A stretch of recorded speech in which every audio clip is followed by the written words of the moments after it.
Hello, my name is David Swanson, he pronouns, Executive Director of World Beyond War. I want to welcome you all here and thank you for taking part and for supporting World Beyond War.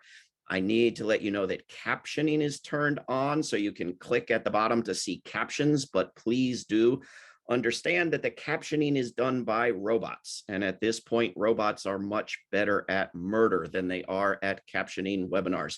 So we are going to need to ban weaponized drones and forgive the captioning mistakes. Recording is also turned on. So this is being recorded, and the recording and all related information will be sent to all of you who registered for the event. We hope to have a little time for questions toward the end of this hour and a half, and you can put questions into the chat at any time. I was one of two co-founders with David Hartsoe of World Beyond War just almost 9 years ago.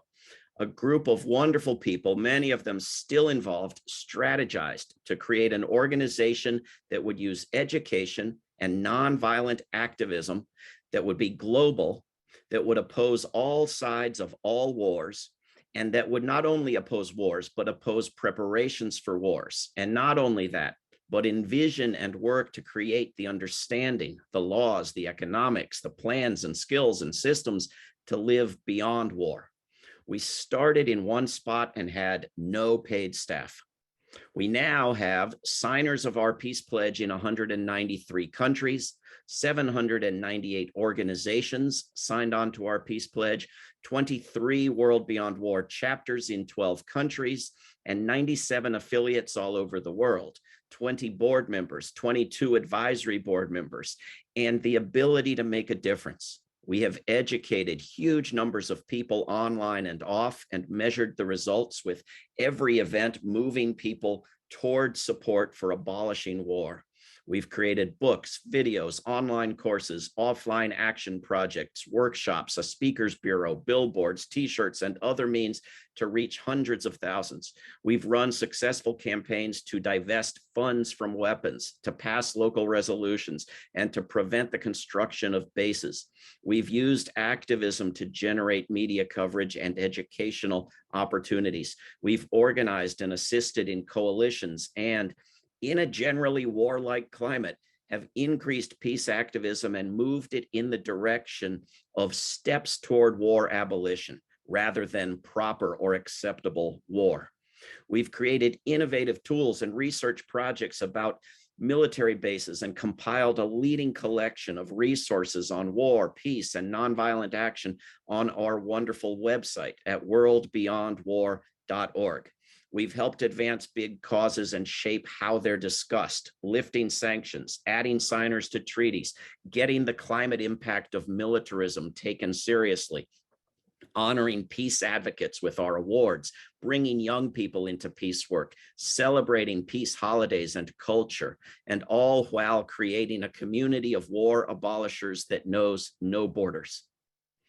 World Beyond War is still primarily a volunteer organization, and we work constantly to develop more and more volunteers and get more and more from them. And we are grateful for everything they do. I am including here the organizers of our chapters, our board members, our advisory board members, and our interns. Rarely is there an informative or educational webinar on which someone won't ask, "But what do we do?" And we are always delighted to give anyone as many hours of things to do as they will get done. And that goes for any of you too who aren't already doing everything possible. We now have 8 part-time paid staff people, including myself, and they are incredible. And I'll get to introduce some of them to you shortly. We need more. We need paid staff in every part of this planet, and we can only do that if we raise the funds for it. Now, to get this thing started right, I have the great privilege of introducing our keynote speaker. Dennis Kucinich was the boy mayor of Cleveland, Ohio in 1977 and a member of the US Congress for 16 years beginning in 1996. Twice he was a candidate for US president, and on one of those campaigns I had the honor to work as his press secretary. Dennis was a leader in the US Congress on many issues, but especially on peace.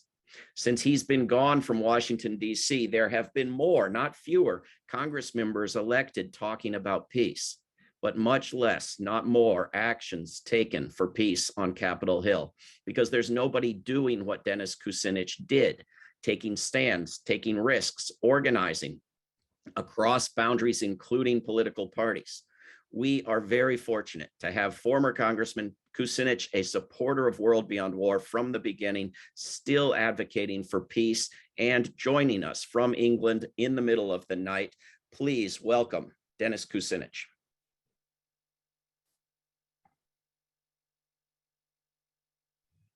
Okay, hi, David. Hi, thanks for being here. Okay, first of all, the work of World Beyond War has been absolutely essential in terms of holding a place for peace worldwide. That place is no longer held in Washington, D.C.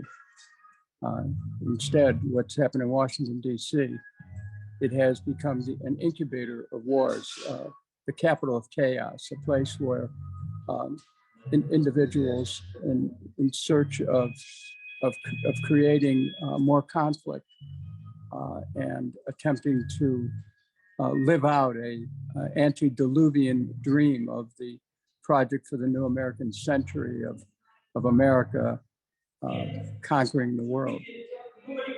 That kind of a notion has created nothing but death and disaster throughout the world.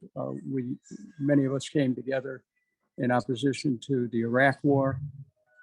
I learned today that our government is so tone deaf, they actually have named one of their important battleships after called the USS Fallujah. We're celebrating our disasters now. And I think that we need to look at the past week or past couple of weeks to understand how vitally important the work of World Beyond War is. Let's take a look at the vote yesterday in the Capitol on the vote that was supposed to happen on the Capitol with respect to Yemen. We know that the Yemenis have suffered horribly and that the United States could have intervened early to stop this conflict, but we let it go, we let it fester. And our relationship with Saudi Arabia has, let's put it adroitly, has been checkered. And this is a moment for us to take a strong stand.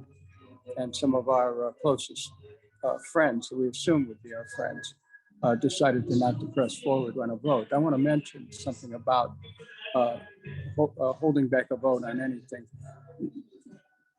I was responsible for calling votes on a number of issues related to the U.S. position in other countries.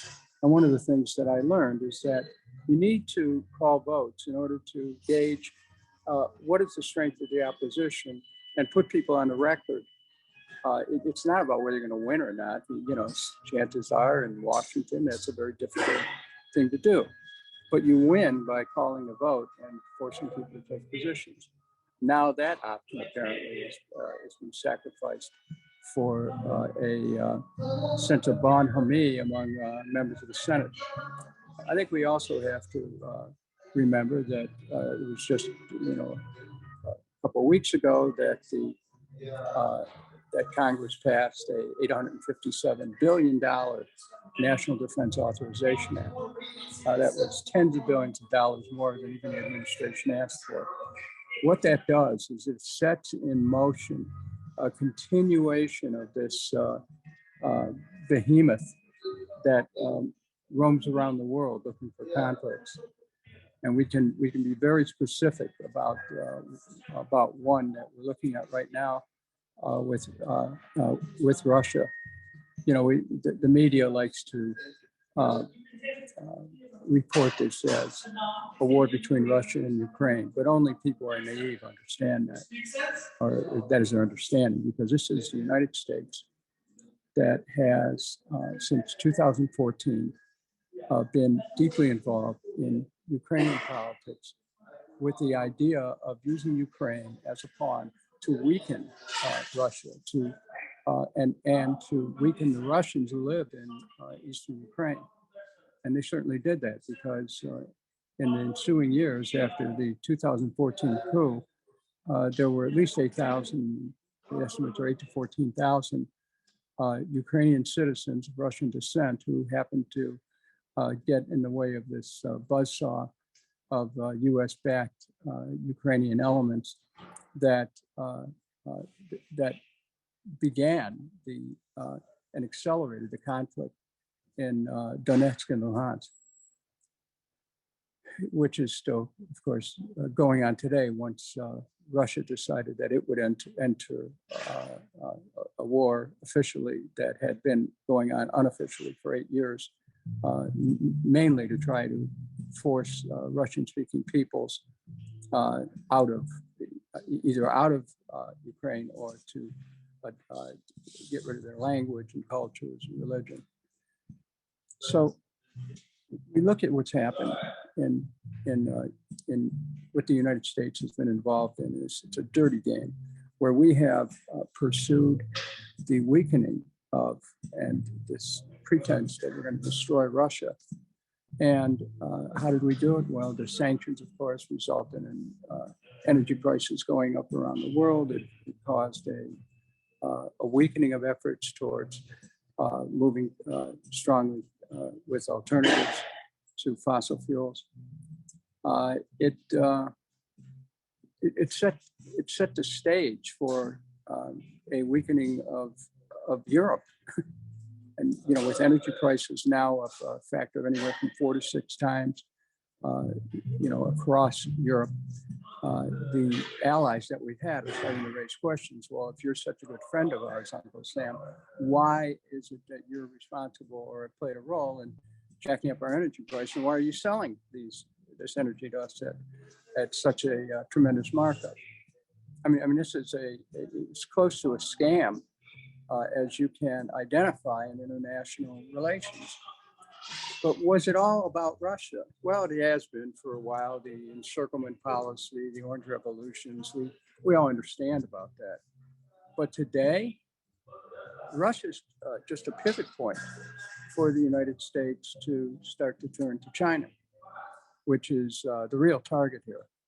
Now, keep in mind, many people who are running our government right now were very much in favor of China trade. I didn't vote for it because I was concerned about workers' rights, human rights, environmental quality principles that were decidedly not in our trade agreements.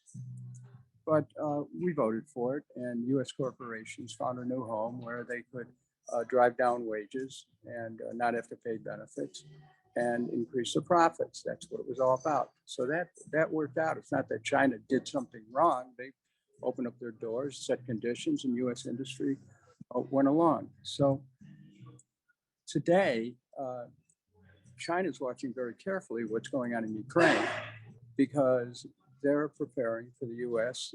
They're watching the U.S. as it makes some of the same moves in Taiwan. Not military, certainly, but diplomatic, political.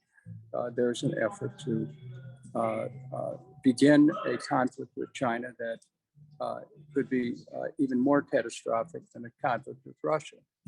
But what's happening in the international community? Are people falling asleep over this? No. Brazil, Russia, India, China, South Africa, Saudi Arabia, possibly Iran, and others are forming their own coalition. They're moving away from the West.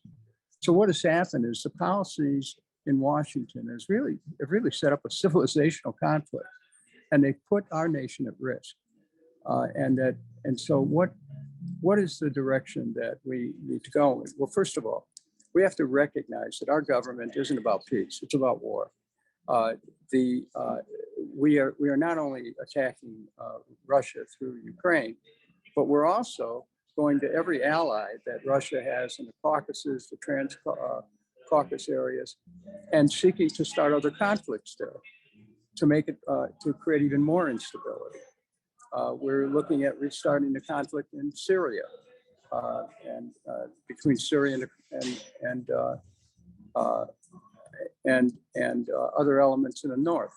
So, we have to really consider that we're at a watershed moment in the history of our country where we have to seriously think about changing America's role in the world as not a nation above nations, but to become a nation among nations, as not a nation which plants the flag across the globe with over 800 military bases, but literally what George McGovern talked of, 2 generations ago, of coming home, of taking care of things here at home, of demilitarizing our country.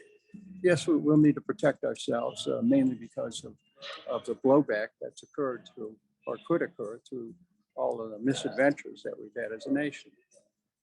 But we can do that. But we can also begin to pull back from these conflicts, and we have to challenge this ideology, this dead-minded ideology, which says that somehow the world cannot survive unless America is ruling, mainly militarily, of course. So thank you to those of you who are dedicated to this cause of a world without war. Thank you for the courage which you've shown over the years. David, you have been remarkable in your work, and it's been so consistent, and you've built the organization and the efforts out determinedly over the last many years, and I'm so grateful for it. I'm grateful to call you friend, colleague. We've worked together in the past, and I can tell you that I appreciate this opportunity to keynote this. I also want to make one other note. I saw that you have Clare Daly on the program, and I've so admired the work that she's done in the European Parliament of being a voice against the craziness that's going on that threatens to a conflagration. And so, we need people like that in the government. I was happy to play a role when I had the chance. That was the only thing to do. And it was actually pretty easy to stand up to this machine because I had support of people like yourselves. So, as we look towards a season of light of, said peace on earth and goodwill towards all, we need to think about how we can implement that on a daily basis. And you're doing that, and I'm grateful for that. I'm happy to join you. Thank you very much. Thank you, Dennis. Everyone's muted, but they're applauding.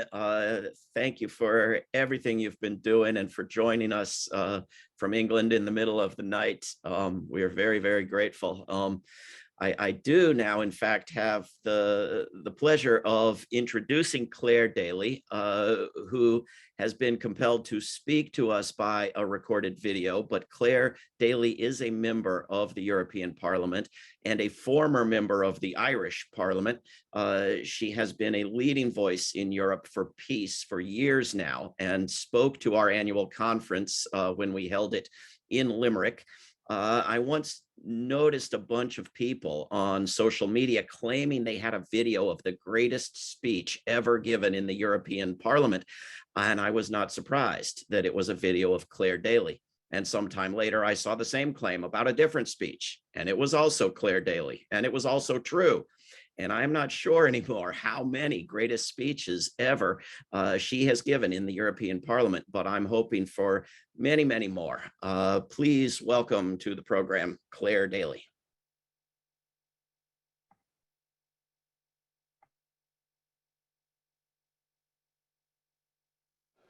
At the end of 2022, 2 interlocking crises threaten the future of our civilization.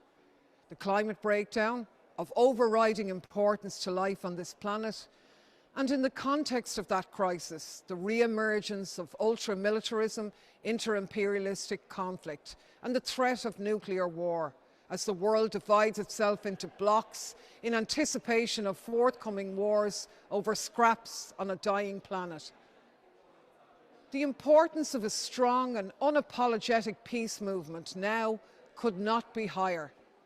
And the measure of that importance is just how much energy is being spent on trying to suppress it. Most of the time when the wars are far away, they portray the peace movement as a sort of amusing curiosity. Even worse, sure, isn't everyone a peace activist? Barack Obama even won the Nobel Peace Prize. Everybody wants peace. Well, no, unfortunately, they don't. And you can see just how big an ask peace turns out to be when the bullets start flying. That's the interesting thing about this. It's always at exactly the time peace is most important that speaking up for it becomes most unwelcome. Now is not the time. Really? Now, when the bodies are piling up, when tens of millions of people are displaced, it's exactly the time to talk of peace, to lead to a shift in public opinion away from war-serving narratives and to raise the pressure for building peace in our political institutions. And that actually is exactly why we're seeing such a terrific, coordinated propaganda effort to intimidate, coerce, discredit, and silence the voices for peace. Our media is relentlessly glorifying war now and deploying the sort of shoot the messenger tactic in order to discourage criticism. Mainstream discourse has degenerated to the crudest level, with voices for peace viciously and openly accused on an evidence-free basis of being traitors or agents of the enemy, simply for expressing a contrary opinion. So my message to the peace movement is this: it isn't pleasant, but don't back down. War lies may work in the short term, but time always tells on them. Actually, realities are already coming home. Rising European discontent is already making governments anxious. There is already discord among the Atlantic allies.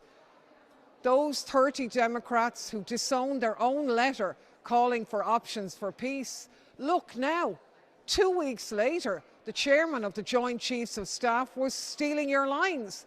They should never have backed down. They were right. They should have actually gone a lot further. And just like them, many in the anti-war movement have held their tongues and been swept along by events. The psychological effect, fully intended by war propaganda, of course, is to make us all feel as if we're weak. Well, we aren't. And I have to say, I've been very lucky to be contacted by thousands of people all over the world to communicate solidarity and support for our message of peace. The international movement has enormous latent talent, but it has to start stretching its legs. We know that peace is almost entirely unrepresented in the halls of power, yet it's common sense.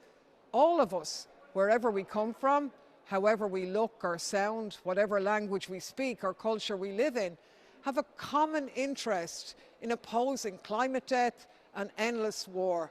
It's so obvious that it's ridiculous that there even has to be an argument about it. We are arrayed together in a question of survival. We have a common cause in facing down the stupid, suicidal, pro-war irrationality that is seizing our centres of power. We have a right to regard their consensus with contempt. It's the warmongers who are weak, not us.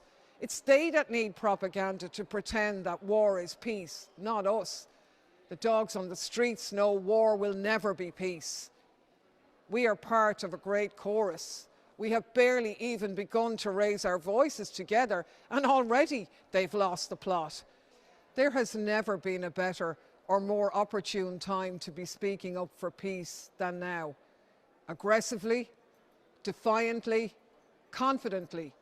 It's peace or barbarism. That's the choice. Let's raise the volume and keep it raised.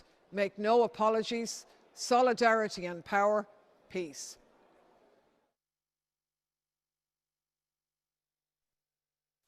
I see everyone applauding, and I agree. Thank you to Clare Daly. I now get to introduce one of our 20 board members, the wonderful Yuri Shelyazhenko. Find his bio on our website. Yuri is based in Ukraine, where he is executive secretary of the Ukrainian pacifist movement. He is also a board member of the European Bureau for Conscientious Objection and a council member of the International Peace Bureau. He has been an undreamed of voice of sanity during the past year. Yuri made the following video for this event, and this is only part of it, and we will email you the entire thing. Here is Yuri Shelyazhenko.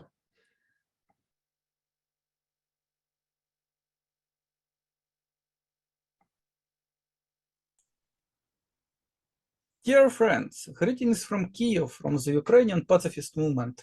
Thank you all for participation in this wonderful event, for pledging peace, for signing the declaration of peace of our network, World Beyond War, which I must say means a lot for me personally, because it perfectly explains why the disastrous war in Ukraine must be stopped, not prolonged for years and decades out of unrealistic plans to defeat the enemy, which delude militant leaders in Moscow, Kiev, and Washington.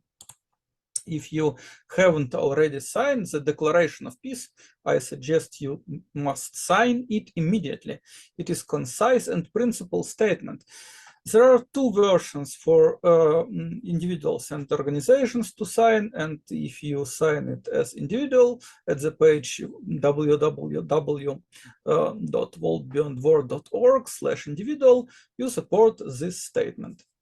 I understand that wars and militarism make us less safe rather than protect us, that they kill, injure, and traumatize adults, children, and infants, severely damage the natural environment, erode civil liberties, and drain our economies, siphoning resources from life-affirming activities. I commit to engage in and support nonviolent efforts to end all war and preparations for war, and to create a sustainable and just peace. Now, conventional wisdom is that Russian invasion is a blatant violation of rules-based international order, which means that Russia arrogantly copied the attitude of United States to rule foreign countries and place military bases wherever it wishes. So Russia must be punished and defeated. To gain popular support for endless war profitable for the military-industrial complex, corporate media, which are part of the industry of war, took enormous attention for the suffering of Ukrainian people.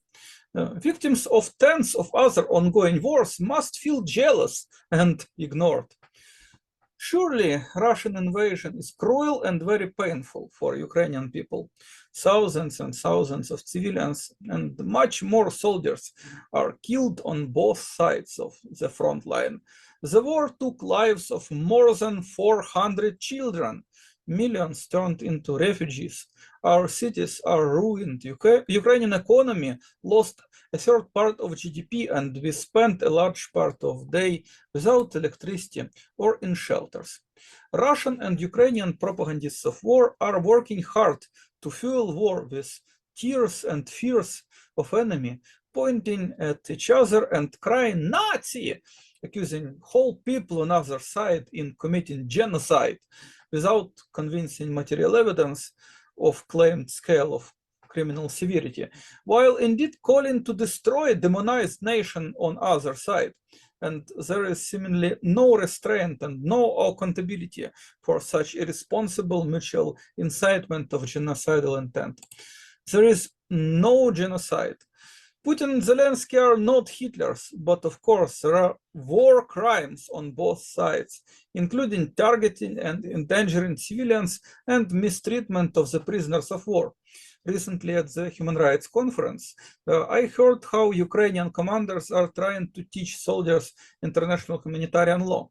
The instruction materials are too formal, the media are very critical to international institutions, and soldiers disdain so-called law of war because they think they should not be restrained by law, since Russian army broke all laws. Alexei Plotnikov, a lawyer and the officer, told how he tries to change contemptuousness towards international humanitarian law in Ukrainian army by emotional appeal. He says to soldiers that lawfulness brings closer to victory, saves lives, and ensures justice. It is a especially important point in society thirsty for justice. Such details show old truth. That during the war, laws are silent, and indeed a term laws of war is little more than oxymoron. So this little still mean that the efforts of many generations of educators were not in vain and taught humans to remain at least partly humans, even when monstrous system of war tries to crush all human parts of their personality and turn them into killing machines. War is a crime against humanity, and we should be determined to not support any kind of war and to strive for the removal of all causes of war.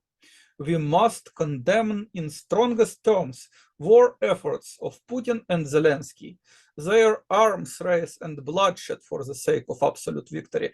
And that picture of popular suffering will not make you sympathetic to war efforts, because if you stand with any belligerent at war, you support new death, suffering, and destruction.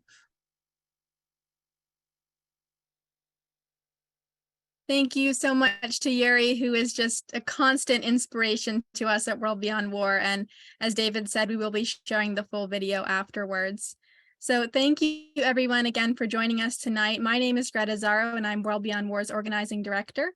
World Beyond War is a global grassroots network of chapters around the world. Through our distributed organizing model, our chapters take the lead by working on issues of importance to their local communities, all with an eye towards the larger goal of war abolition.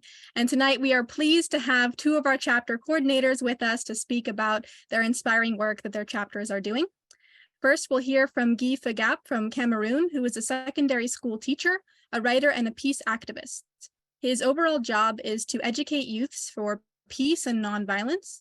His work puts young girls in particular at the heart of crisis resolution, awareness raising on several issues in their community. He joined WILF, the Women's International League for Peace and Freedom, in 2014, and he founded the Cameroon chapter of World Beyond War in 2020. Welcome, Guy.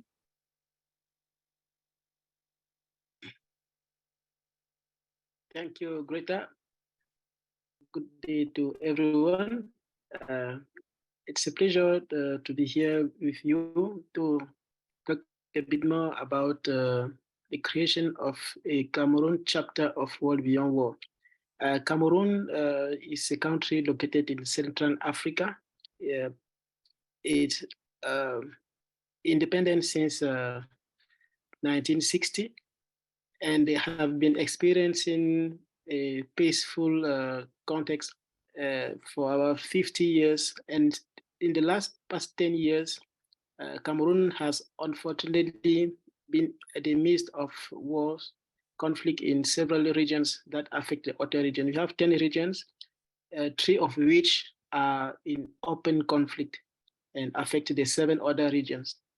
And the responses that were brought to conflict in Cameroon were not so peaceful, and it turned in a violent cycle of conflict that is ongoing, and a lot of people are dying, and there are no concrete initiatives to bring peace. That's why we find it useful to play our own role as youth, as organization, to mobilize peaceful alternative to war, and we set a pace to create a World Beyond War chapter in Cameroon in 2020. And since then, we have been networking and building alliances with other organizations in Cameroon who are having the same objectives to find peaceful solutions. And to do this, we have youth who have been playing a battle role in the conflict in Cameroon, as they are considered as one of the causes of the conflict. The youth situation is not allowing for integrating youth, women in the conflict resolution mechanisms.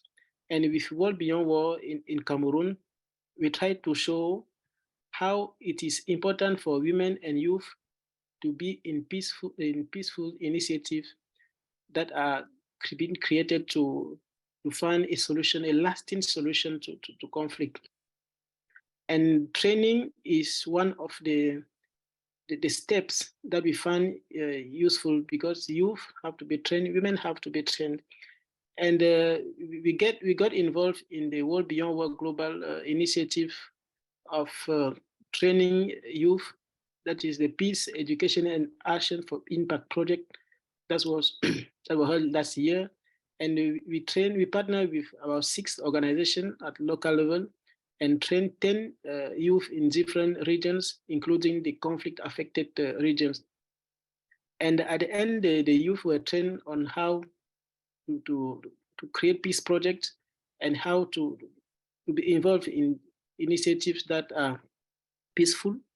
And the youth that we train, they did a research to find out why are women and youth not included in peace initiatives. And the report they produce is helping the organizations and the government, because we received a very positive feedback from the government, acknowledging that the research that we conducted was very helpful, and encouraging us to do more of this research to provide more recommendations that can be taken into consideration to find lasting solution to conflict.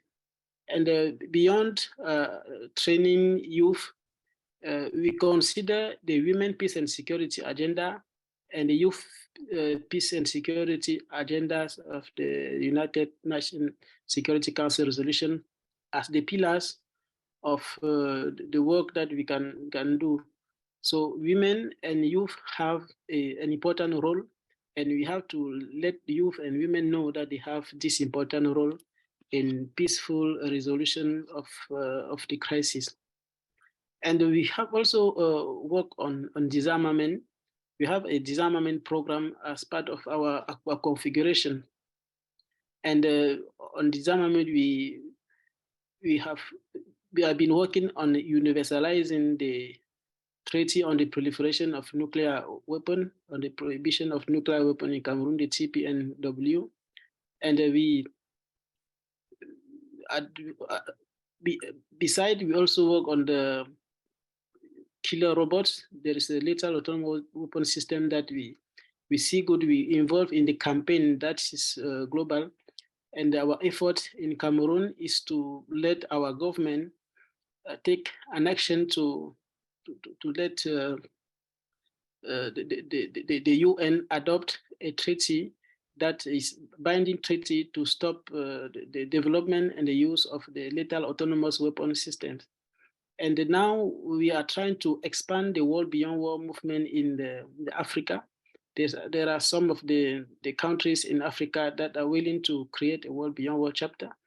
And we are supporting them, showing them how we took this journey and how are some of the steps that they have to undertake, and what are the concrete action that we can do together as a movement in the region to end the crisis. Because in Cameroon, as in other African countries, there are conflict ongoing, and we think we have our role, we have an important role to play.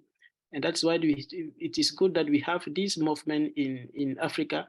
It started very well in Cameroon. It is very appreciated, having good results, and we have to expand it in the other African region.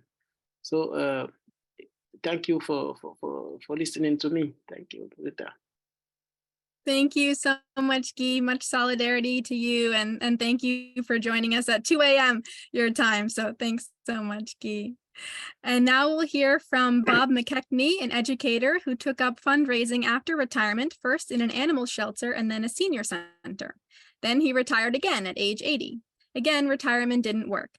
A Rotarian, Robert heard about the Rotary E-Club of World Peace.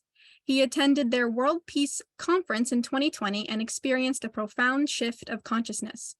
Bob then joined Dari Heatherman to co-found the California for a World Beyond War chapter, and that has led to learning about the international cities of peace and a desire to do something for his beautiful hometown of Cathedral City, California. Welcome, Bob. Thank you, Greta. Nice. I'm Bob McKechnie, and my partner is is Dari Heatherman. She's the brains of the outfit, and I just speak out a lot. I keep telling Dari we have to be famous, so we'll be able to influence people. We have done a number of things. We started in the summer of 2020. We're kind of finding our sea legs now of what we should be doing. We definitely want to inform people and persuade them.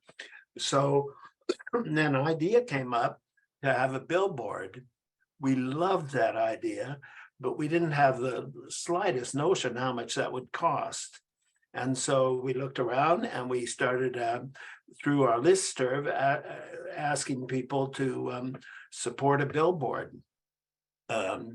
We actually wanted 3 billboards, and we planned to have one in San Diego. That was on a freeway going to a military base. The second in Los Angeles on the San Diego freeway. That's a killer freeway that just has more people than you can ever imagine. And then the third in downtown San Francisco. We didn't even think once when we were making these plans how much that would cost. So we found that that would cost $21,000. Well, our fundraising we came to a little bit over $3,000. So, and we just didn't have an idea on how to go to the next step with the fundraising. So we changed our location. I live in the Coachella Valley, which is 100 miles east of Los Angeles. We have 400,000 people.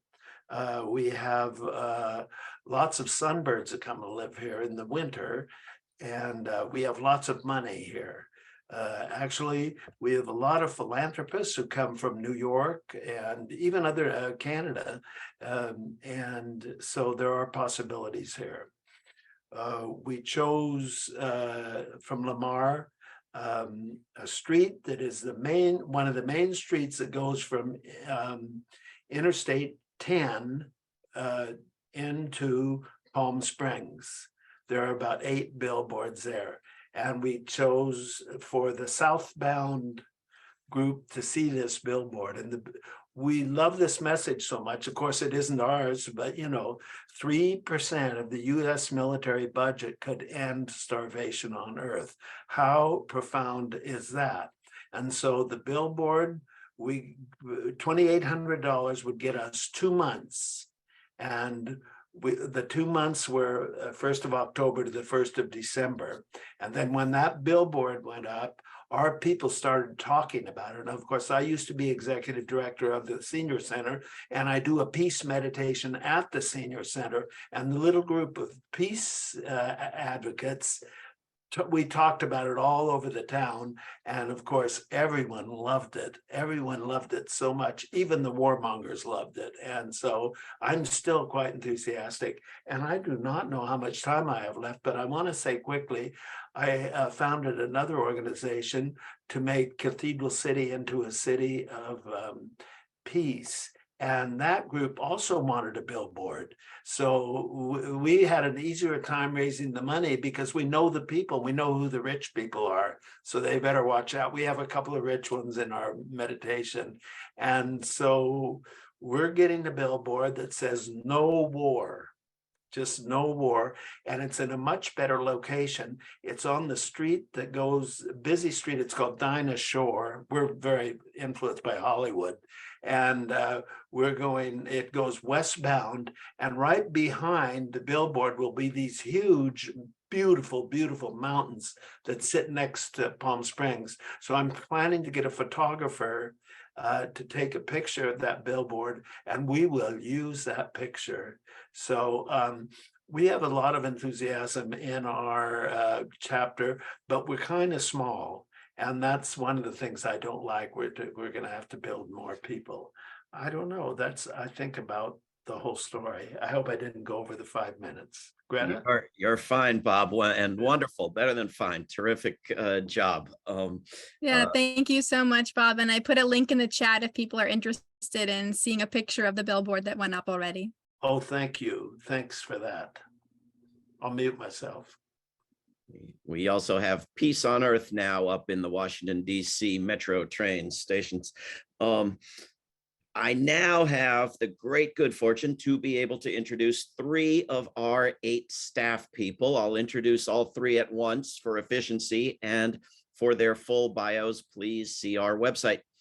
Maya Garfinkel is World Beyond War's Canada organizer, while Rachel Small is on parental leave. Maya is a community and student organizer based in Montreal, Canada. She has stepped in like an old pro and done a tremendous job these past months. Mark Elliott Stein is World Beyond War's technology director. He is the person behind the website that I keep mentioning. He also makes World Beyond War's podcast. Phil Giddings, PhD, is World Beyond War's education director. He has over 20 years of leadership, programming, and analysis experience in the areas of peace, education, youth, and community development, and psychotherapy, and various awards to show for it. Phil Giddings is behind our courses, our books, our educational work of all kinds. Let's go first to Maya Garfinkel. Hi, everyone, and thank you, David. I hope you can all hear me right now. As David mentioned, I've had the privilege of taking on the role of Canada organizer while Rachel Small is on parental leave. And I'm just going to share a few slides here just to help me out as I speak to you all this evening. I hope you can all see my screen. I'd love to talk to you all a little bit more about what I've been doing as Canada organizer so you can get a sense of what our work in Canada looks like. Within my role as Canada organizer, I work with our 6 official Canadian chapters, as well as several national coalitions on war abolition organizing of all kinds. Instead of detailing all the different types of resources we provide to support Canadian peace building, I'd like to talk to you a bit about a few specific projects that I've been working on in the last few months that I believe exemplify our approach within the context of World Beyond War organizing in Canada. In the last month, in my role as chair of the Canada-wide Peace and Justice Network through World Beyond War, I provided organizational resources necessary for Canadians to answer the call to action to say no to war back in the streets in solidarity with the United National Anti-War Coalition in the US. In Canada, we narrowed it down to the phrase fund peace, not war, to exemplify our approach. In the end, in 9 cities with 11 actions, we demanded divestment from the war machine into life-affirming sectors over the span of 7 days. To make this all happen, I helped draft sample social media posts, created graphics, promoted the action to the media, facilitated national planning meetings, ultimately trying to help individuals find their place in the peace movement from coast to coast.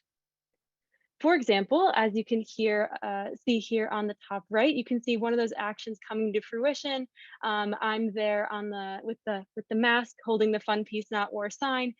In Montreal, Canada, we were working with our chapter there to show up at the Canadian Foreign Minister's office, delivering a signed petition in support of Canada signing the Treaty on the Prohibition of Nuclear Weapons. In the end, there was a great diversity of actions, ranging from teach-ins to protests to lobbying and more.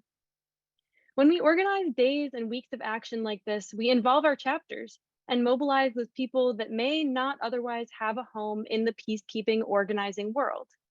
I believe it's especially important to have chapters on the ground, not only as a way to plug in new volunteers and take effective local action, but also to gain organizational strength when warmongering voices are really dominating our TV screens and social media feeds.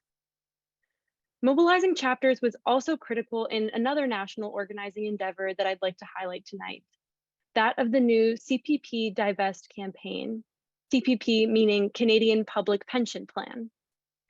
This campaign aims to push the Canadian Public Pension Plan to divest from military arms manufacturers, fossil fuels, and human rights violators. This campaign is a great example of intersectional peace activism, meaning that we're bringing together several different leading organizations on really important connecting issues, including climate change, human rights, Canadian mining, and many more, including peacemaking, to focus on becoming stronger together and organizing an activist presence at the biannual public meetings this October. Public meetings for the the public board that runs the pension plan. In the end, we successfully organized a powerful activist presence in 6 provinces across Canada, as well as the national virtual meeting, helping everyday people speak directly to those who manage the public pension plan to demand divestment from the military-industrial complex. Oftentimes, actually, our people were the only ones in the room asking questions, so we feel really good that we were able to make an impact and act in that way.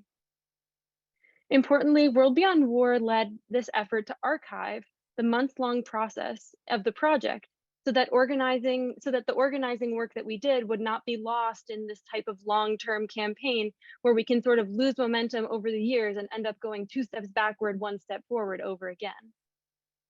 So this is just an example on this screen of some of the archival work that we did, including adding, reports to our website, sample questions, and making sure it's all accessible for future activists who want to work on this issue.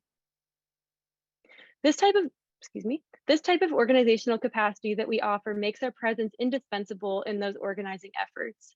That being said, outside of these larger scale campaigns, we are also big believers in the power of decentralized community engagement, such as the type that we just heard from 2 of our incredible chapter coordinators.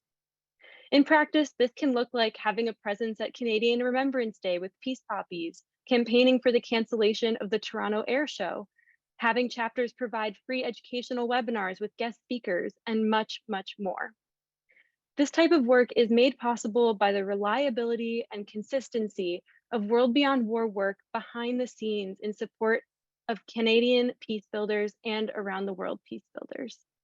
Thank you so much for your support this evening, and I'll turn it over to Mark.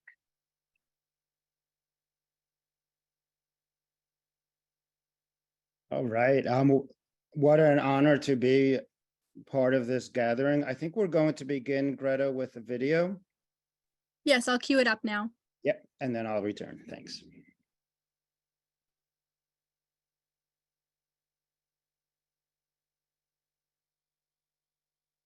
World Beyond War has launched a new online tool that allows the user to view a globe pockmarked with 867 U.S. military bases in countries other than the United States, and to zoom in for a satellite view of and detailed information on each base. The tool also allows filtering the map or list of bases by country, government type, opening date, number of personnel, or acres of land occupied. The United States, unlike any other nation, maintains this massive network of foreign military installations around the world.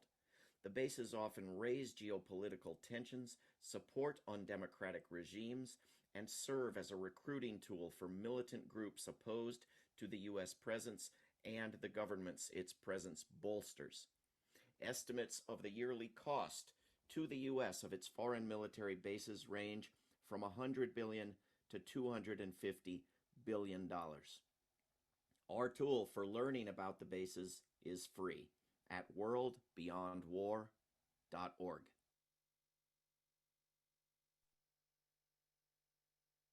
All right, thanks. So what we didn't say in that video is that this work actually involved a close collaboration between myself, David Swanson, Bob Fantina, and our researcher, who is a Palestinian refugee living in Kashmir with a I believe, less than a year-old child, and has been working really hard since we released it, because the great news is we got over 60,000 page views since November 14th. Actually, it's probably more. I haven't even had time to look since that was only in the first 2 weeks. So it's been very popular. I'm so gratified. We knew that by taking this information and making it both easy to use and also kind of attractive to look at, that it would get attention, and it really proved true. So I just want to mention how glad I am that we are working together to produce original stuff that doesn't exist anywhere else, that the anti-war movements all over the world can use, and they're already using.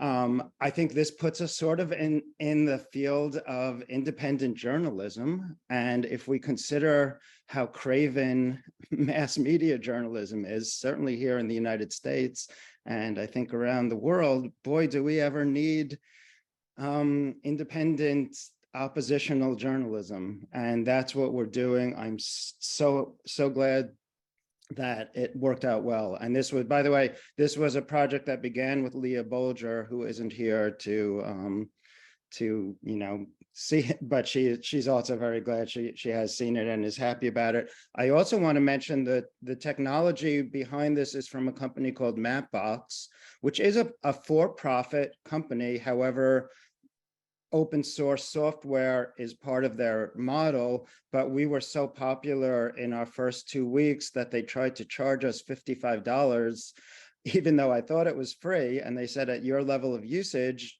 we need to charge you. And I'm really happy to say I communicated with the other techies there, and I explained that if we had to start paying for this, then we can't keep doing more like this. And they said, okay, we'll let you use it for free. So Mapbox, despite being, a venture capital funded technology company, it likes it, and that means so much. I also want to say, I think the world of technology is a real cauldron of confusion right now between Elon Musk buying Twitter and everybody confused about what blockchain is and what AI is. Is AI good, terrible, or worse than terrible? Corporate ownership of everything. So for us to make technology one of our key strengths, I think is, helping to clear up this fog of confusion. So that's why I'm excited about this. I think I'll stop here, and I'll turn it over to Phil, who's going to talk about education. Thank you so much, Mark. And it's lovely to see so many familiar faces. Thank you all for being here. I think what I'm going to focus the attention on, I'm going to take the lead from Guy and talk about some of our work that we're doing with new generations peace builders around the world. And in particular, I'm just going to share my screen. And if you can see my screen, so that I know, and so that we're all here, can you put the thumbs up to make sure you can see my screen, please? Yes, okay, great. So I wanted to talk about some of the work that we're doing to connect and support new generations of peace builders and war abolishers around the world. In particular, speak about this particular program called Peace Education and Action for Impact. Now, this program only really came about because of many people on the call actually here today. So thank you so much for either being part of country project teams, helping to fund the project, helping to put the program together. So it was a real kind of collaborative effort. And in particular, thank you to Rotary. The program is a leadership and peace building development program with youth-led, intergenerational and cross-cultural learning and action at its core.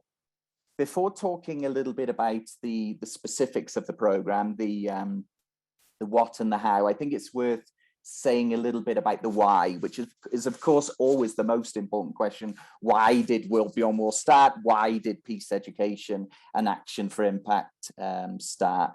Well, if we take a look around the world, we now have more young people on the planet than ever before. We're now at a 30-year high in terms of violence around the world.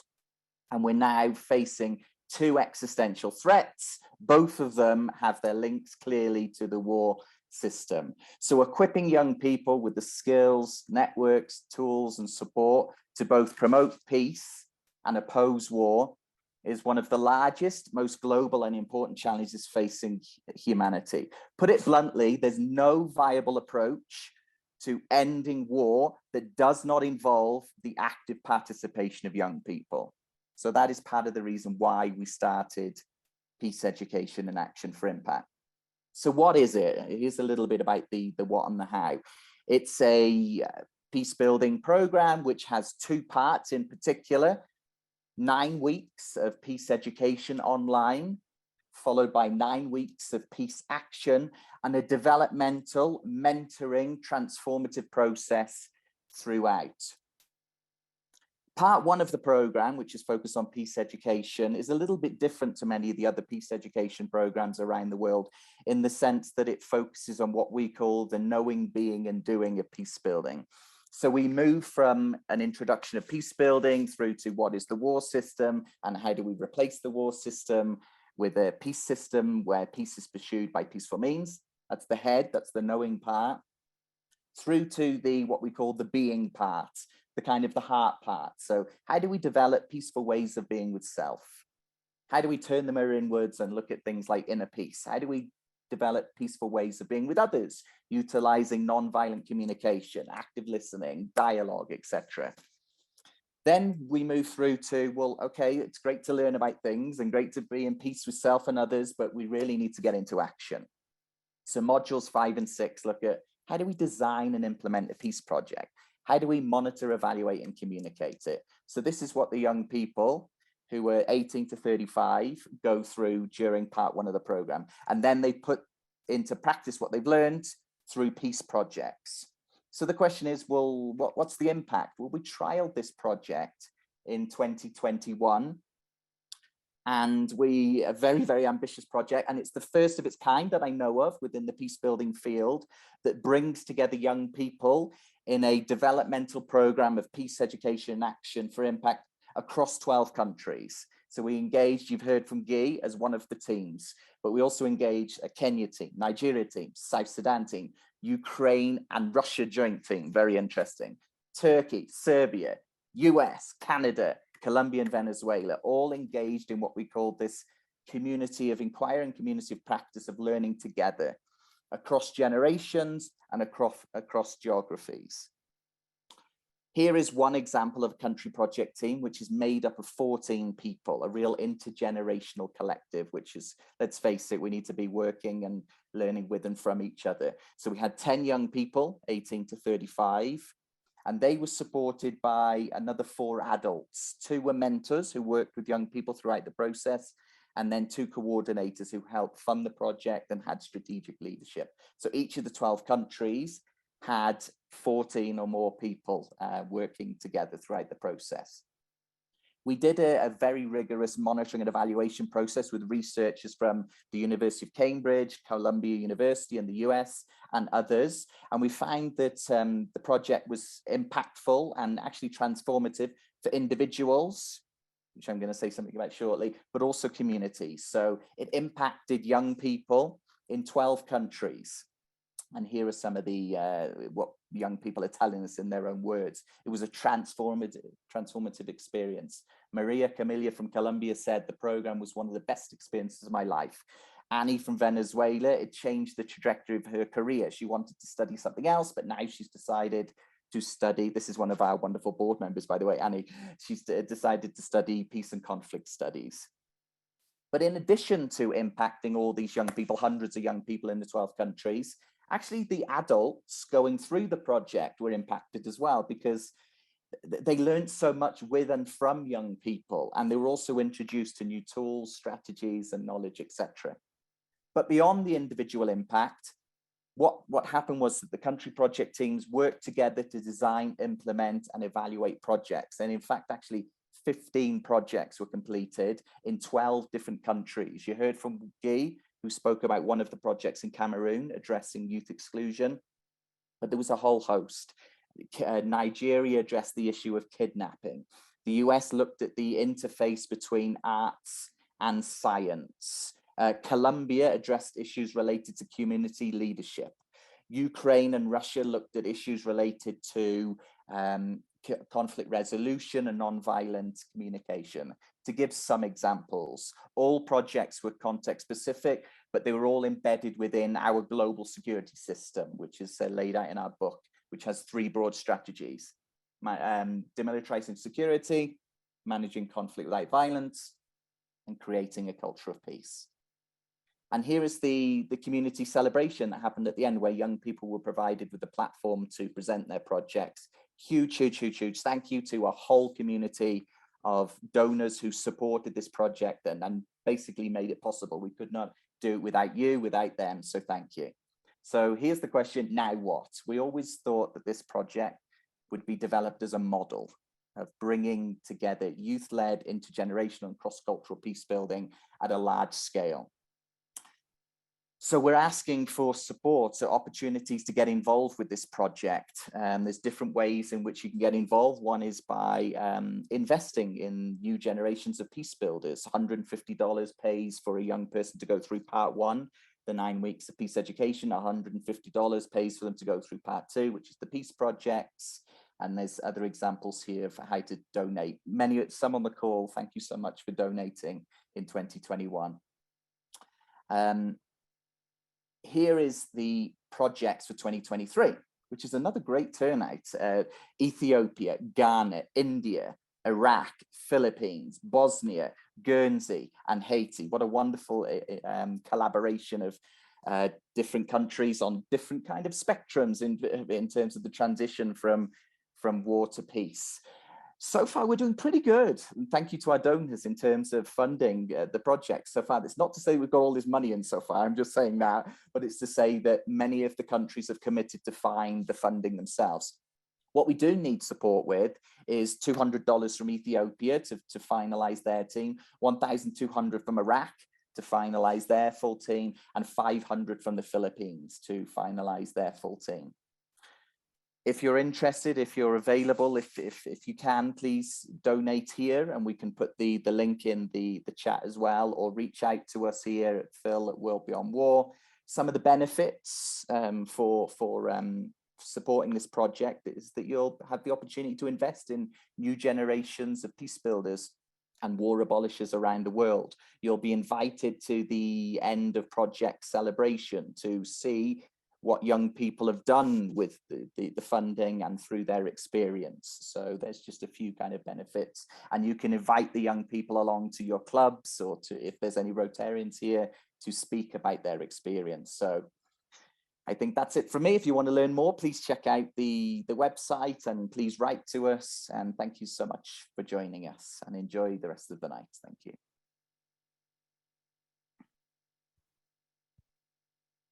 And I think now is to hand over to the wonderful Kathy Kelly, who's our current president. Kathy, over to you. Well, thank you, Phil. Thank you so much. And well, what a privilege to be with all of you, to be hearing from each of you. And, you know, we've had a lot of Zoom meetings, and we see one another in our Zoom meetings. And I noticed that I'm very, very curious when I say, oh, where do you live? And what does your study look like? And so we do see into one another's lives a little bit. And I guess for about, I think, a couple hundred Zooms by now, people have always seen me in front of a picture of, oh, can you see that? That's Archbishop Oscar Romero. And he's a saint, Saint Oscar Romero. He was pretty conservative, and he really underwent a conversion, and he started to align himself with the most impoverished people in El Salvador, but also all around the world. And he became a voice for people, and he raised his voice relentlessly against war, all war. And he was assassinated. Well, you really can't get rid of a prophet like Archbishop Romero. And some of you probably know about a military base. You can certainly find it on Mark's incredible map. And this is the Fort Benning base in Georgia. And many, many people, maybe some people here have, I see Ruth nodding her head, have gone to Fort Benning to protest, because at Fort Benning, the United States trains not peace teams, but teams to engage in death squads, in night raids, in torture, assassination, disappearance, and they go back to their own countries all around the world, and they would go back to El Salvador. And in fact, graduates of that School of the Americas were indicted and convicted in the death of numerous El Salvadoran activists and for nuns who were raped and killed, and Archbishop Romero. So it happened that some very good peace protesters decided to enter that particular base. Oh, what they could have done with Mark's map, but they put on military fatigues, and they entered the base illegally, and they were carrying a big boombox, and they managed to scramble up tall southern pine trees, Roy Bourgeois and Linda Ventimigliana and Larry Rosebow. And they turned on the boombox, and booming out from what seemed to be the skies above came the voice of Archbishop Romero. En el nombre de Dios, in the name of God, I beg you, I order you, stop the repression, stop the killing. Well, Linda and Roy and Larry went to prison. And as I said, Archbishop Romero had already been assassinated. But that voice remains. Stop the repression. Stop the killing. War is not the answer. It's never the answer. And lately I've been reading the collected writings of Phil Berrigan, who was a founder of the Plowshares movement. He, like Clare Daly and Dennis Kucinich, didn't mince words. And he's another person who kind of evolved. He was a soldier and then a scholar and then a very, very strong peace activist, and his activism led him into the civil rights movement and then the anti-Vietnam War movement and then the anti-nuclear movement. And he was likened to a jack-in-the-box prophet because the United States would imprison him again and again and again. In his life, he spent 11 years in prison. But as soon as he got out, he was popping right back up again, speaking out. And he often would say, yeah, meet me at the Pentagon. Well, in one of his last speeches at the Pentagon, Phil Berrigan, before he died, said he was speaking out against the United States invasion of Afghanistan. It was imminent, after 9/11, the United States was going to go in there and they were just going to make the Afghans pay. And so that incredible debacle. And when Phil was speaking to the audience at the Pentagon, he said, he pleaded with people, don't get tired. And I think that's a plea I need to hear these days, and maybe all of us. Don't get tired. And two of Phil's tireless friends are in a hospital tonight in San Francisco.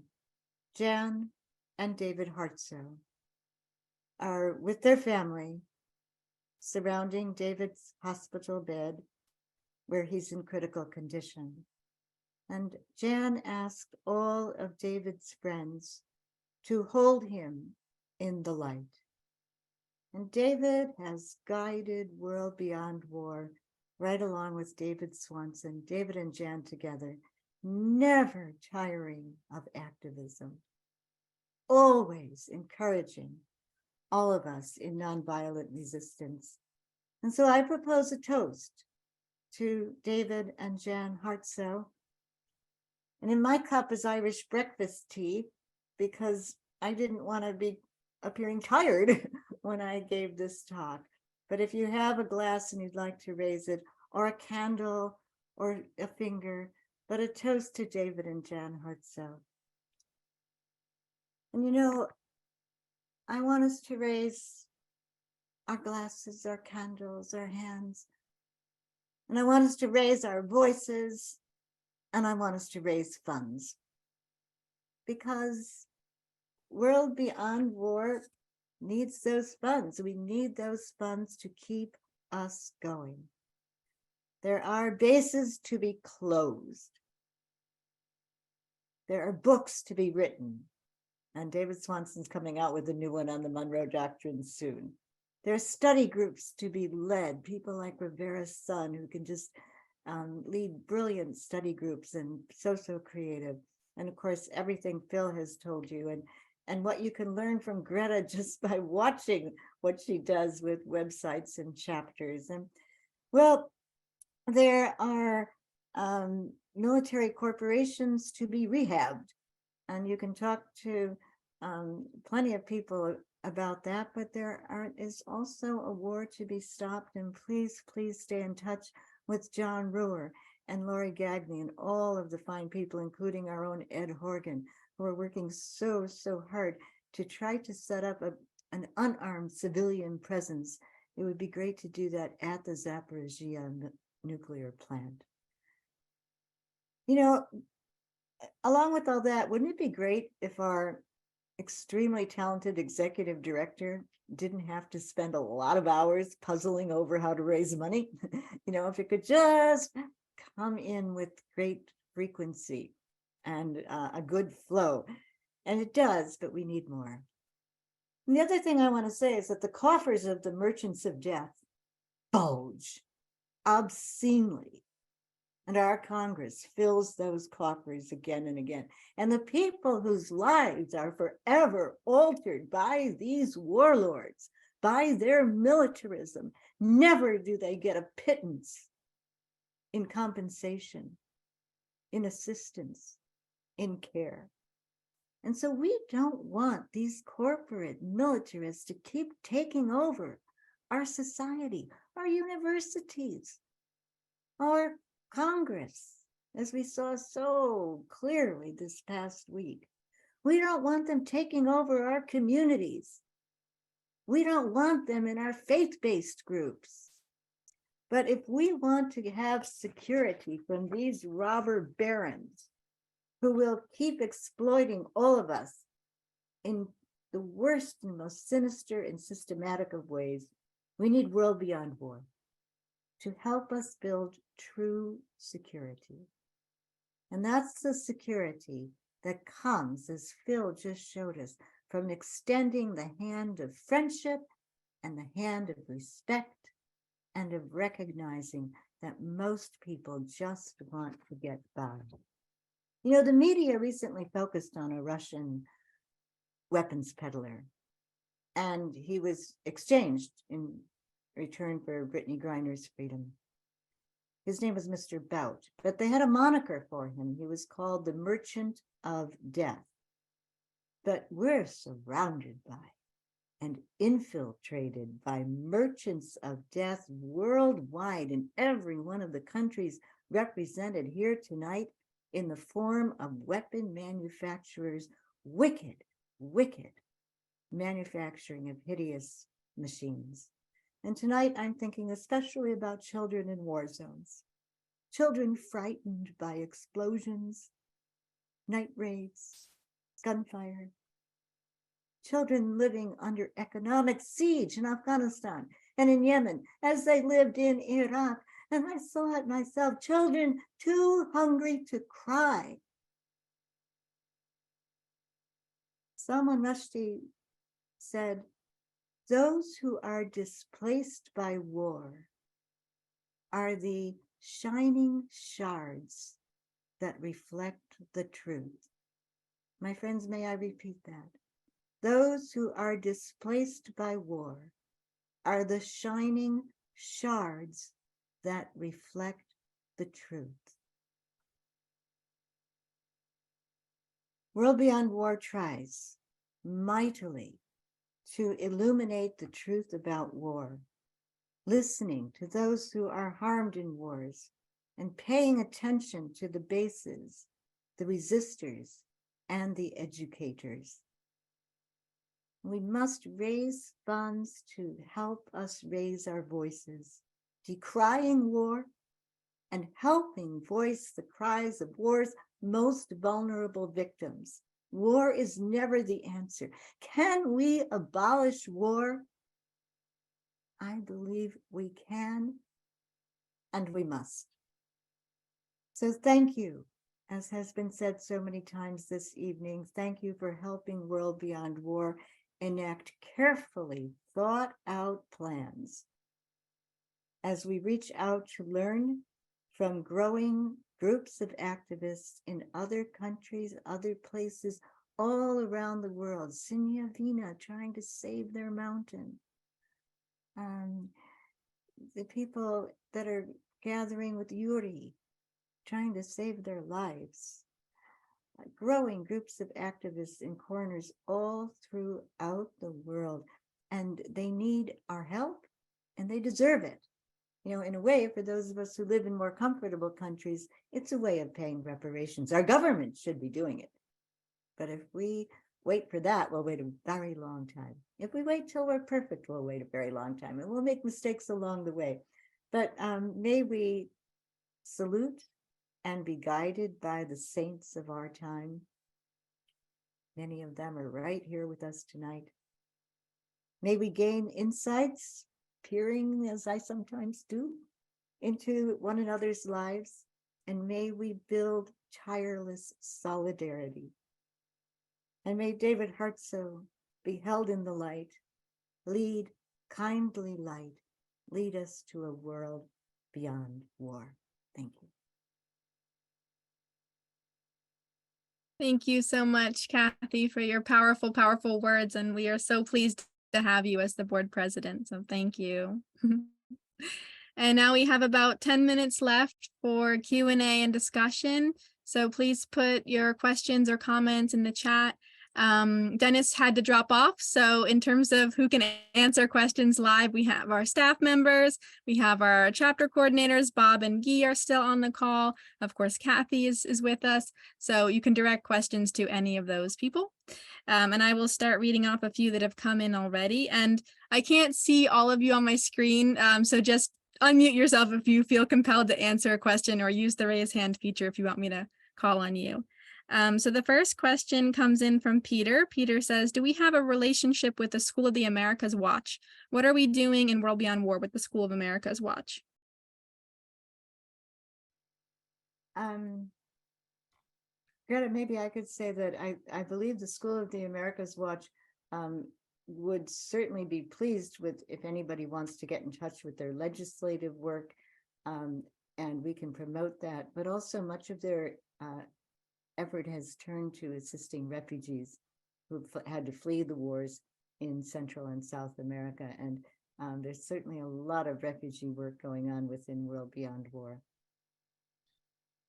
And in that book, Kathy, that I'm working on about the Monroe Doctrine, I certainly write about the work of the School of the Americas Watch, as well as the horrors that they have confronted over the years. Wonderful. We're looking forward to seeing the book, David. David was completely offline last week, scribbling away, so we can't wait to see it. David, while you were offline, we were all saying, gosh darn it, it takes me a month to write a paragraph. And David takes a week off and he finishes a book. I'm glad you're saying that. It's not true. I didn't finish it, but I'm trying to finish it. Great. We have a question from Bob C. In the chat. How about an image of Earth from space as a reminder of our global unity? This is in terms of like a billboard image, plus perhaps some message talking about the 8 billion humans who are, part of planet Earth or who own planet Earth. And I think this is interesting. I don't know, Bob McKechnie, if you want to chime in, because there was recently that successful campaign in a city in California where now they've posted the Earth flag. That picture of Earth from space is now on the city flagpole above the other flags. So I think it's like the Earth flag and then the US flag and then the California flag. But yeah, Bob or David or anyone else, if you have comments about maybe putting up a billboard with the image of the Earth. Hell yes, is my comment. There's an Earth flag on the front of my house, and there should be an Earth flag anywhere that there's a flag. And yeah, a county, a city, a town, there's now a precedent. You can get your local government to require that the Earth flag fly above the national or state or local flags. And as long as you're going to fly flags, you might as well fly the best one at the top. And yeah, we should put it on a billboard, no question. I just want to invoke Howard Zinn's quote about flags. I'm sure he would never have objected to the Earth flag and to this idea, but he did say there's no flag large enough to cover the shame of killing innocent people.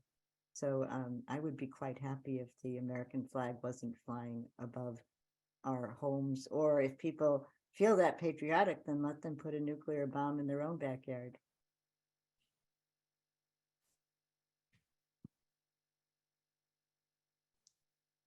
Okay, I'm going to go to the next question from David E in the chat. Any chance of UN involvement? I think this was like related to the Peace Education and Action for Impact project, whether you are collaborating or potentially interested in collaborating with the UN, or this could be a broader question as well, like in general, if World Beyond War is doing any UN level work.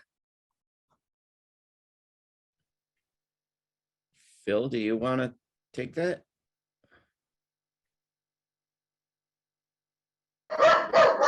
Sorry, what a good time for my dog to start barking. He's saying yes, we very much want to collaborate. In fact, actually, we're working with some of them within the UN with regards to the youth, peace and security agenda. I'll put myself on mute and it's the dog. I think that was the US ambassador to the UN in the background there. Also, Alex is working to get UN status, and if anybody's very good at that, we'll be glad for a little bit of a boost on that. Wonderful. There's a comment from Bob C in the chat, wondering about oligarchs and billionaires who are in control of several governments. Oligarch weapons makers are happy to make weapons for all of the combatants and keep wars going. And I think, Kathy, I immediately think of you and, you know, what you've been talking about in terms of Merchants of Death, and whether you want to kind of pivot to speak a little bit more about the Merchants of Death Tribunal. Well, thank you, Greta. You know, a number of us have been working, I would say, feverishly putting together a tribunal that will be in November of 2023. And this is a tribunal that will hold accountable 4 major companies: Boeing, Lockheed Martin, General Atomics, which manufactures drones, and Raytheon. And oh my goodness, when you start to look at the talks that the CEOs of these companies give, and the ways they dissemble, and the ways they, you know, make it sound like, oh, see what we're doing for the environment, look at what we're doing for diversity, see how we've helped the communities with STEM programs for children. Oh, and what they are doing in terms of aiding and abetting wars by basically buying congresspeople and buying senators. But we also want all of the witnesses from countries like Iraq and Afghanistan and Gaza and Somalia and Lebanon, so many countries. We want witnesses, and we'll be looking for people from Ukraine to speak to us about how they bore the brunt of these wars and what the wars did to them in their lives. And so that witness value will be assembled through videos that we're making of interviews. And we've also got some pretty heavy hitters: Richard Falk and Noam Chomsky and Mairead Maguire and John Pilger, William Astore, Colonel Lawrence Wilkerson. Now, some really brilliant material has come through interviews with all of those people. So this will be being put together, and we look for your involvement, your suggestions, your support. If anybody would like to get involved in this process, it's a pretty good thing to do. And we want lots of students and professors to get involved. So if there are professors that would like to assign this to their students as a research project, that would be great. Thank you. And Greta, she's put together a website for us and taken us from being dinosaurs to being maybe starting to get into the 21st century a little bit. And we ask dumb questions, and she's always patient. And now we have T-shirts that you could also get, a logo and slides on our website and videos that are posted. So thank you, Greta. I shouldn't tell anybody what you do because you'll never, ever get any rest. Well, thank you, Kathy. It's been fun to work on. And I put the link in the chat so people can visit the website and learn more. There's a question that just came in from Cynthia. We want to confront the mainstream media regarding their promotion of wars, including the one in Ukraine that is threatening nuclear annihilation. We need ideas for what kinds of actions we can do. And then a second question, can Kathy say more about a citizens delegation to Ukraine? Well, I think John Ruhr should take that question because he's been the person leading that effort. Ideas, I think that this Christmas truce idea is a good one. So let's build on that. Let's really lean in. That gorgeous, beautiful story. We were, it's probably a good idea to have watch parties of movies that celebrate the culture of the region and don't say, well, there's Russians and there's Ukraine and, never tell the twain, and celebrate Russian culture that would help people stop the dehumanizing, because that's what makes it impossible to stop wars. People don't see other people as human beings. And I think also, take a look at the Ban Killer Drones campaign, because these drones make it easier to prolong and exacerbate war. And they don't have to send their soldiers, but it's no way to get people to the negotiating table. So we should be begging everyone to stand up for negotiation, for dialogue, for acting like human beings and stopping this barbarism. We can't possibly meet the needs of ecological collapse the needs to resist ecological collapse if we don't overcome our degenerate practices in pouring money into the militaries. John, can you say something? Oh, there you are. Good. Yes, when spending time in Ukraine, it was a bit discouraging to see almost everybody, when I asked what they needed from my government, was send more weapons. And I was meeting primarily with peace groups, and it gets us back to that thing. It's so easy to be a peace person in between wars, like being a vegetarian between meals. And we really do need to step it up a bit, even as everybody tonight has said, we've got to be more active, not back down, not be timid, speak the truth, because we're speaking the truth to a world that's totally deluded. But the one other action is to step out, like soldiers step out. That's the one thing that the politicians know how to play, is every human being admires someone else willing to sacrifice themselves for the good of another. And even though we know for the most part, soldiers don't actually do that, they're the problem that other people need to be rescued from. They still have that honor and that mythology about them. And so developing groups of us as soldiers of peace, I think is something that literally needs to happen. And I'd like to let you all know that just yesterday, we had our first training for the Zaporizhia protection team. So 35 people participated. All of them stayed for the whole thing. We couldn't wait to do the next training. The idea being to help protect the Zaporizhia nuclear power plant, along with the brave UN inspectors, atomic energy inspectors that are already there. After several months, we actually got an appointment with the International Atomic Energy Agency Chief of Staff, who listened politely, said, I think we've got most of that covered, but what you say is interesting, and let's keep in close touch about it. So we're not quite ready to step up to bat, but I can imagine us getting there. Thank you so much, John. And we just put the link in the chat for more information about the proposal and how to get involved. And we are out of time, so I am going to turn it over to David to wrap us up. Thank you, everyone. Thank you, Greta. Well, thank you to everyone here. Let's all stay in touch. Let's have a bigger meeting just like this one a year from now, and let's have millions and millions of actions and events between now and then. Thank you for being part of World Beyond War. We really, really appreciate all of you. Good night, good morning, good afternoon, wherever you are. Thank you. Bye-bye.